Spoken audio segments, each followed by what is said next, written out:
Omarosa claims Trump behaved like a dog off a leash at events without Melania and tried to buy her silence with a $15,000 a month job after she left the White House.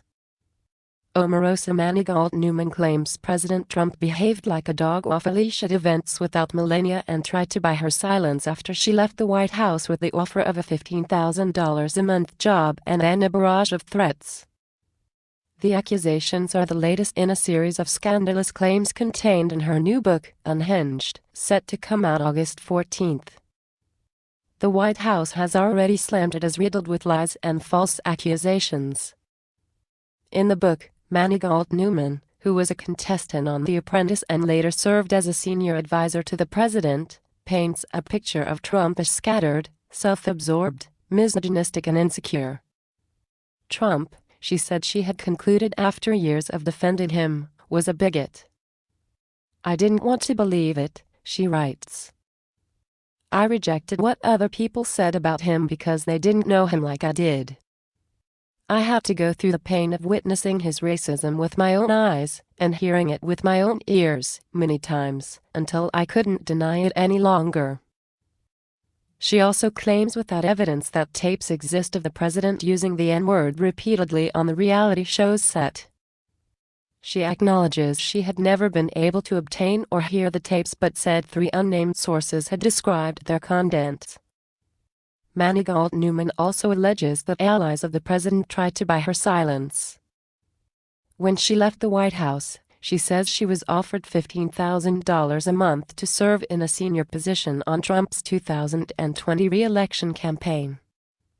But that offer came along with a stringent non-disclosure agreement that was as harsh and restrictive as she had seen while working in television.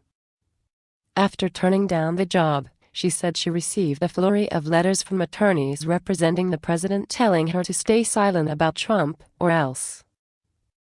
Throughout the book, Manigault Newman paints a deeply critical portrait of the president, describing him as a man who loved conflict, chaos and confusion. He loved seeing people argue or fight. She says she had seen him acting inappropriately at numerous events he attended without his wife at his Mar-a-Lago estate in Florida, including birthday parties, fundraisers and golf tournaments. She also alleges that Trump has exhibited signs of a mental decline that could not be denied and says she went as far as printing out a study linking Diet Coke consumption to dementia and strokes and putting it in his briefing stack. The White House responded by slamming the book and its author and chastising the press for writing about it. Instead of telling the truth about all the good President Trump and his administration are doing to make America safe and prosperous, this book is riddled with lies and false accusations, said White House Press Secretary Sarah Huckabee Sanders. It's sad that a disgruntled former White House employee is trying to profit off these false attacks, and even worse that the media would now give her a platform. Manigault Newman's claims about Trump telling the N-word have come under particular scrutiny. In the book itself, the author claims she had heard from 3 people that tapes existed of the president using the racial slur. But on Friday afternoon she contradicted herself by telling NPR that she herself heard the racial slur on tape, and challenged the reporter who challenged her on the discrepancy to read her words more closely. "I heard the tape," Omarosa said in a radio interview. Also, one of the people who Manigault Newman named as supposedly having told her about Trump's use of the N-word subsequently took to Twitter to say that was not true. Image at Omarosa's book on page 149. She claims to have heard from someone who heard from me that I heard Trump use the N-word, noted pollster Frank Luntz wrote. Not only is this flat out false, I've never heard such a thing, but Omarosa didn't even make an effort to call or email me to verify. Very shoddy work. Luntz continued, it seems like certain book publishers these days care more about getting a release out than getting the facts down. This is why people don't trust these exposes, which is especially bad for authors who actually are good and reliable. Omarosa also wrote that she personally witnessed the president using a pair of racial insults against senior aide Kellyanne Conway's half-Filipino husband, George. Would you look at this George Conway article? She quotes Trump as saying, according to The Guardian. F. King flip. Disloyal. F. King goo. George Conway dismissed the story as absurd. The allegation is not credible, and indeed is ridiculous, particularly in light of the timing of her departure from the White House December 12, 2017. "It's absurd all around," he tweeted. Omarosa's spicy memoir includes other less incendiary but equally too good to check anecdotes. One is the charge that a tanning bed occupies space in the presidential residence at 1600 Pennsylvania Avenue, and that President Trump caused a stink when he demanded one. The Washington Post reported Friday that Omarosa wrote about how Trump fought over a tanning appliance with Angela Reed, then the White House's chief usher, a title held by the chief of the household staff. Reed was dismissed in early May 2017, narrowing the time frame in which the story could have unfolded. But a former White House official employed in the West Wing during those months told Daily Mail on Friday that it never happened. "Are you kidding me?" asked one former aide who worked alongside Omarosa. If that were true, he would have tweeted about it by now and challenged Putin to get one. The source, who requested anonymity in order to speak freely, called the outspoken former colleague Ponderosa, a derisive combination of her name and the word ponderous. Separately, a current senior White House official told a New York Magazine reporter that there is no tanning bed in there, and there has never been any request for one. The author also says she once saw the president chewing up a piece of paper after a meeting with lawyer Michael Cohen. "I saw him put a note in his mouth. Since Trump was ever the germaphobe, I was shocked he appeared to be chewing and swallowing the paper. It must have been something very, very sensitive," she writes the Post. As with many of her more pointed stories, White House aides flatly denied it to the Post. Omarosa's unceremonious December 2017 firing will be a telling asterisk as she launches a media tour this weekend with an interview on the set of Meet the Press.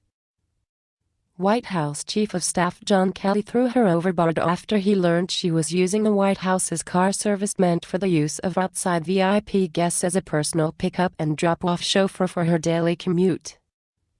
She claims in her book that she was shown the door because senior aides believed she was close to getting her hands on an N-word recording, even though her employment status would be of little consequence if she had found one. The tell-all book will infuriate the president, who reacted with anger when it was revealed his former personal attorney Michael Cohen recorded some of their conversations. Omarosa describes an attempt by herself and Ivanka Trump to rid the White House of leakers. Short-lived White House Communications Director Anthony Scaramucci led the effort. Along with his Combs directorship, Scaramucci had a secondary job. He was apparently the hired hitman, Manigault writes, according to the Daily Beast. "Very low-key, Ivanka opening bracket Trump closing bracket went around to the original Trumpers, the loyal soldiers, and asked the team to compile a list of suspected leakers. I'd already said my piece about opening bracket Deputy Chief of Staff closing bracket Katie Walsh directly to Donald, and she'd been let go. But Ivanka wanted a new list and, once she had it, she would give it to Scaramucci, so he could fire them all. The final list that was texted to me on July 22 had 10 names on it. She lists those staff as Vanessa Maroney, Lindsay Walters, Janet Montesi, Raisha, Kelly Sadler, Laura Barger, Ira Nutt, Kate Carnes, Michael Short, and Jessica Ditto. A White House official with knowledge of situation alleged in comments to Daily Mail. That since Scaramucci needed to come up with a list of names, he arbitrarily chose staffers no matter their seniority or access who had worked at the Republican National Committee. Not all of them were RNC alumni, however, including Ditto. Scaramucci was fired after 11 days. Trump has been flattering of Omarosa in the past, while acknowledging her tough reputation. Honest Omarosa, She won't backstab, she'll come at you from the front, he tweeted on March 10, 2013. And he wrote a few days earlier on March 3, I'll always like at Omarosa because she constantly defends me. Finally, on March 3 he wrote, are people really afraid of at Omarosa? Would you be?